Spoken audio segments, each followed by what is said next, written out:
ನಮಸ್ತೆ ಫ್ರೆಂಡ್ಸ್, ಸವಿಪಾಕ ಶಾಲೆ ಚಾನೆಲ್ಗೆ ತಮಗೆಲ್ಲರಿಗೂ ಸ್ವಾಗತ. ನಾನಿವತ್ತು ಮಟನ್ ಬಿರಿಯಾನಿ ರೆಸಿಪಿನ ಮಾಡಿ ತೋರಿಸ್ತಾ ಇದ್ದೀನಿ. ಮಟನ್ ಬಿರಿಯಾನಿನ ಯಾವ ರೀತಿ ಮಾಡೋದಂತ ನೋಡ್ಕೊಂಬರೋಣ ಬನ್ನಿ. ಈಗ ಒಂದು ಪಾತ್ರೆಗೆ ಚೆನ್ನಾಗಿ ತೊಳ್ಕೊಂಡಿರುವಂತಹ ಅರ್ಧ kg ಮಟನ್ನ ಹಾಕ್ಕೊಳ್ತಾ ಇದ್ದೀನಿ. ಅದಕ್ಕೆ ಒಂದು 4 ಸ್ಪೂನ್ ಆಗುವಷ್ಟು ಮೊಸರನ್ನ ಹಾಕ್ಕೊಳ್ತಾ ಇದ್ದೀನಿ. ಗರಂ ಮಸಾಲ ಪುಡಿ 1 ಸ್ಪೂನ್ ಆಗುವಷ್ಟು ಹಾಕ್ಕೊಂಡಿದ್ದೀನಿ. 1 ಸ್ಪೂನ್ ಆಗುವಷ್ಟು ಧನಿಯಾ ಪುಡಿ ಹಾಕ್ಕೊಳ್ತಾ ಇದ್ದೀನಿ. 1 ಸ್ಪೂನ್ ಆಗುವಷ್ಟು ಅಚ್ಕಾರದ ಪುಡಿ ಹಾಕ್ಕೊಂಡಿದ್ದೀನಿ. 1 ಸ್ಪೂನ್ ಆಗುವಷ್ಟು ಶುಂಠಿ ಬೆಳ್ಳುಳ್ಳಿ ಪೇಸ್ಟ್ನ ಹಾಕ್ಕೊಳ್ತಾ ಇದ್ದೀನಿ. ಈಗ ಅರ್ಧ ಲಿಂಬೆಹಣ್ಣನ್ನ ಹಿಂಡ್ಕೊಳ್ತಾ ಇದ್ದೀನಿ. ಲಿಂಬೆಹಣ್ಣು ಹಿಂಡ್ಕೊಂಡಾದ್ರ ಮೇಲೆ ಇದನ್ನು ಚೆನ್ನಾಗಿ ಮಸಾಲೆ ಎಲ್ಲ ತಾಗೋ ಥರ ಚೆನ್ನಾಗಿ ಕಲಿಸ್ಕೊಬೇಕು. ಕಲಿಸ್ಕೊಂಡು ಇದನ್ನು ಒಂದು ಅರ್ಧ ಗಂಟೆ ಇಲ್ಲ 1 ಅವರು ಕಲಸಿ ಇಡೋದ್ರಿಂದ ಮಟನಿಗೆ ಖಾರ ಮಸಾಲೆ ಎಲ್ಲ ಚೆನ್ನಾಗಿ ತಾಗಿರುತ್ತೆ. ಈಗ ಇದನ್ನು ಪಕ್ಕಕ್ಕೆ ಎತ್ತಿಡ್ತಾ ಇದ್ದೀನಿ.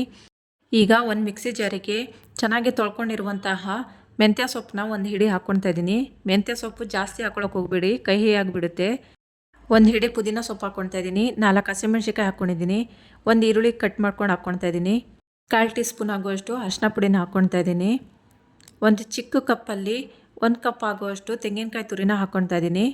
ತೆಂಗಿನಕಾಯಿ ತುರಿನ ಜಾಸ್ತಿ ಹಾಕ್ಕೊಳಕ್ಕೆ ಹೋಗ್ಬಿಡಿ, ಇಷ್ಟಾದರೆ ಸಾಕಾಗುತ್ತೆ. ಈಗ ಇದಕ್ಕೆ 1 ಪೀಸ್ ಆಗುವಷ್ಟು ಚಕ್ಕೆನ ಹಾಕ್ಕೊಳ್ತಾ ಇದ್ದೀನಿ. 2 ಏಲಕ್ಕಿನ ಹಾಕ್ಕೊಳ್ತಾ ಇದ್ದೀನಿ. 4ರಿಂದ 5 ಲವಂಗನ ಹಾಕ್ಕೊಳ್ತಾ ಇದ್ದೀನಿ. ಈಗ ಇದನ್ನು ಒಂದು ಸ್ವಲ್ಪ ನೀರು ಹಾಕ್ಕೊಂಡು ಚೆನ್ನಾಗಿ ನುಣ್ಣಗೆ ರುಬ್ಕೊಳ್ಳೋಣ. ಈಗ ಒಂದು ಪಾತ್ರೆಗೆ 2 ಟೇಬಲ್ ಸ್ಪೂನ್ ಆಗುವಷ್ಟು ಎಣ್ಣೆನ ಹಾಕ್ಕೊಳ್ತಾ ಇದ್ದೀನಿ.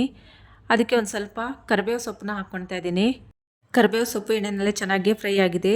ಈಗ ಇದಕ್ಕೆ 2 ಈರುಳ್ಳಿನ ಉದ್ದಕ್ಕೆ ಕಟ್ ಮಾಡಿಬಿಟ್ಟು ಹಾಕ್ಕೊಳ್ತಾ ಇದ್ದೀನಿ. ಈರುಳ್ಳಿ ಕೆಂಪು ಬಣ್ಣ ಬರೋ ತನಕ ಚೆನ್ನಾಗಿ ಎಣ್ಣೆಯಲ್ಲಿ ಫ್ರೈ ಮಾಡ್ಕೊಳ್ಬೇಕು. ಈಗ ಒಂದು ಸ್ವಲ್ಪ ಕಲರ್ ಚೇಂಜ್ ಆಗಿದೆ. ಈಗ ಇದಕ್ಕೆ ಒಂದು ಸ್ವಲ್ಪ ಕಸೂರಿ ಮೆಥಿನ ಹಾಕ್ಕೊಳ್ತಾ ಇದ್ದೀನಿ. ಕಸೂರಿ ಮೆಥಿನ ಕೈಯಲ್ಲಿ ಚೆನ್ನಾಗಿ ಉಜ್ಜಿ ಪುಡಿ ಮಾಡಿ ಹಾಕ್ಕೊಳ್ಳಿ. ಈಗ ಇದನ್ನು ಒಂದು ಸತಿ ಕಲಸಿ ಮಿಕ್ಸ್ ಮಾಡ್ಕೊಳ್ಳೋಣ. ಈಗ ಇದಕ್ಕೆ ನಾವು ಮೊದಲೇ ಕಲಸಿಟ್ಟಿದ್ವಲ್ಲ ಮಟನ್ನ, ಅದನ್ನು ಹಾಕ್ಕೊಳ್ತಾ ಇದ್ದೀನಿ. ಮಟನ್ ಹಾಕಿ ಚೆನ್ನಾಗಿ ಕೈ ಬಿಡ್ದಂಗೆ ಕಲಿಸ್ಕೊಳ್ತಾ ಫ್ರೈ ಮಾಡ್ಕೊಳ್ಬೇಕು. ಈಗ ಮಟನ್ ಒಂದು ಸ್ವಲ್ಪ ಫ್ರೈ ಆಗಿದೆ. ಈಗ ಇದಕ್ಕೆ ಮಟನ್ ಬೇಯೋಕ್ಕೆ ಎಷ್ಟು ಬೇಕು ನೋಡಿಕೊಂಡು ಅಷ್ಟು ಉಪ್ಪು ಹಾಕ್ಕೊಳ್ತಾ ಇದ್ದೀನಿ. ಕಲ್ಲು ಉಪ್ಪು ಹಾಕ್ಕೊಂಡು ಚೆನ್ನಾಗಿ ಮಿಕ್ಸ್ ಮಾಡ್ಕೊಳ್ಳೋಣ. ಮಿಕ್ಸ್ ಮಾಡಿಬಿಟ್ಟು ಒಂದು 20 ನಿಮಿಷ ಇದನ್ನು ಮಟನ್ನು ಬೇಯಕ್ಕೆ ಬಿಟ್ಬಿಡಬೇಕು. ಈಗ 20 ನಿಮಿಷ ಆಗಿದೆ. ಈಗ ಇದಕ್ಕೆ ಮೊದಲೇ ರುಬ್ಕೊಂಡಿರುವಂಥ ಮಸಾಲಾನ ಹಾಕ್ಕೊಳ್ತಾ ಇದ್ದೀನಿ. ಮಿಕ್ಸಿ ಜಾರಿಗೆ ಒಂದು ಸ್ವಲ್ಪ ನೀರು ಹಾಕ್ಕೊಳ್ತಾ ಇದ್ದೀನಿ ನೋಡಿ. ಈಗ ಇದನ್ನು ಒಂದು ಸತಿ ಚೆನ್ನಾಗಿ ಕಲಿಸ್ಕೊಳ್ತಾ ಮಿಕ್ಸ್ ಮಾಡ್ಕೊಳ್ಬೇಕು. ಇವಾಗ ಇದು ಕಲಸಿದ್ದಾಗಿದೆ. ಈಗ ಇದಕ್ಕೆ ಒಂದು ಪ್ಲೇಟ್ನ ಮುಚ್ಚಿ ಒಂದು 20 ನಿಮಿಷ ಅಥವಾ ಅರ್ಧ ಗಂಟೆ ನಾವು ಇದನ್ನು ಬೇಯಕ್ಕೆ ಬಿಟ್ಬಿಡಬೇಕು. ಮಟನ್ ಆಗಿರೋದ್ರಿಂದ ಬೇಯಕ್ಕೆ ಒಂದು ಸ್ವಲ್ಪ ಟೈಮ್ ಹಿಡಿತದೆ. ಹಾಗಾಗಿ ನಾವು ಮಟನ್ನ ಮೊದಲೇ ಚೆನ್ನಾಗಿ ಬೇಯಿಸ್ಕೊಳ್ಬೇಕು. ಈಗ ಪ್ಲೇಟ್ ಓಪನ್ ಮಾಡಿ ಒಂದು ಸತಿ ಚೆನ್ನಾಗಿ ಕಲಿಸ್ಕೊಳ್ತಾ ಇದ್ದೀನಿ. ಇವಾಗ ಮಟನ್ನು 1/4 ಅಂಶ ಚೆನ್ನಾಗಿ ಬೆಂದಿದೆ. ಈಗ ಇದಕ್ಕೆ 2 ಗ್ಲಾಸ್ ಆಗೋಷ್ಟು ನೀರನ್ನ ಹಾಕ್ಕೊಳ್ತಾ ಇದ್ದೀನಿ. ನೀರು ಹಾಕ್ಕೊಂಡು ಒಂದು ಸತಿ ಕಲಸಿ ಪ್ಲೇಟ್ನ ಮುಚ್ಚಿ ಚೆನ್ನಾಗಿ ಕುದಿ ಬರೋ ತನಕ ಬಿಡಬೇಕು. ಮೆಂತ್ಯ ಸೊಪ್ಪು ಹಾಕಿರೋದ್ರಿಂದ ಈ ಮಟನ್ ಬಿರಿಯಾನಿ ತುಂಬಾ ರುಚಿಯಾಗಿರುತ್ತೆ. ಈಗ ನೀರು ಚೆನ್ನಾಗಿ ಕುದೀತಾ ಇದೆ. ಪ್ಲೇಟ್ ಓಪನ್ ಮಾಡ್ತಾ ಇದ್ದೀನಿ ನೋಡಿ. ಒಂದು ಸತಿ ಮಿಕ್ಸ್ ಮಾಡ್ಕೊಳ್ಳೋಣ. ಈಗ ಇದಕ್ಕೆ 10 ನಿಮಿಷ ಮುಂಚೆನೇ ಚೆನ್ನಾಗಿ ತೊಳ್ಕೊಂಡು ನೆನೆಸಿಟ್ಟಿರುವಂತಹ ಸೋನಾ ಮಸೂರಿ ಅಕ್ಕಿನ ಹಾಕ್ಕೊಳ್ತಾ ಇದ್ದೀನಿ. ನೀವು ಬೇಕಿದ್ದರೆ ಬಾಸುಮತಿ ಅಕ್ಕಿನೂ ಹಾಕ್ಕೊಂಡು ಮಿಕ್ಸ್ ಮಾಡ್ಕೊಳ್ಬೋದು.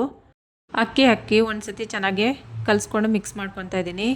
ಈಗ ಕೊನೆಯಲ್ಲಿ ಒಂದು ಸ್ವಲ್ಪ ಉಪ್ಪನ್ನ ಹಾಕ್ಕೊಳ್ತಾ ಇದ್ದೀನಿ. ಆವಾಗಲೇ ಮಟನ್ ಬೇಯಿಸೋತ್ತಿಗೆ ಒಂದು ಸ್ವಲ್ಪ ಉಪ್ಪು ಹಾಕ್ಕೊಂಡಿದ್ದೆ.